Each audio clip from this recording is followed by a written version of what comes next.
பிரச்சனைக்கு வந்து தீர்வு வேண்டாதான் அந்த போராட்டம் வந்து கைவிடுவோம். அதை வந்து செய்யாம அரசாங்கம் வந்து தெரியல.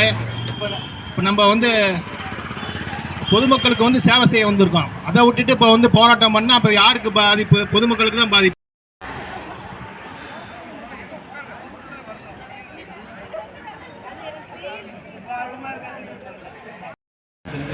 ஃபர்ஸ்ட் நீங்கள் போராட்டத்துக்கு வந்து வந்த மாதிரி தெரியும். நீங்கள் வந்து இதெல்லாம் வந்து என்ன சொன்னா தமிழ்நாடு அரசு சங்கம் நடத்துகிற போராட்டத்துக்கு வந்து கம்பல்சரியாக கலந்துக்குங்க. ஃபர்ஸ்ட் வந்து அப்போ உங்களுக்கு தெரியும், போராட்டத்தை பற்றி தெரியும் உங்களுக்கு. வந்து நாங்களாம் அந்த ஒரு நேரத்தில் அன்னைக்கு விடுப்பு எடுத்துட்டு போனவங்களும் டியூட்டியை முடிச்சுட்டு போனவங்க கூட எங்களோட மருத்துவமனையில் எந்த உயிரும் இதுக்கு மேலே போறாங்கன்னு இப்படியெல்லாம் உச்ச நீதிமன்றத்துக்கு போய் நம்மளோட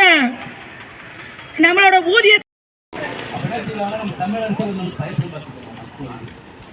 அவங்களுக்கு வந்து 2019 வந்து போராட்டங்கிற வார்த்தையே எங்களுக்கு புரியல.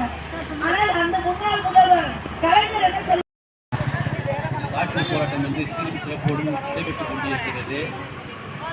நீங்கள் தான் இன்னைக்கு வந்து புதுசாக உங்களை இன்னைக்கு பார்க்குறீங்க. எங்களை வந்து நாங்கள் வந்து தெரிஞ்சுக்கிறோம். ஃபர்ஸ்ட் நீங்கள் போராட்டத்துக்கு வந்து வந்த மாதிரி தெரியும். நீங்கள் வந்து இதெல்லாம் வந்து என்ன சொன்னால் தமிழ்நாடு அரசு சங்கம் நடத்துகிற போராட்டத்துக்கு வந்து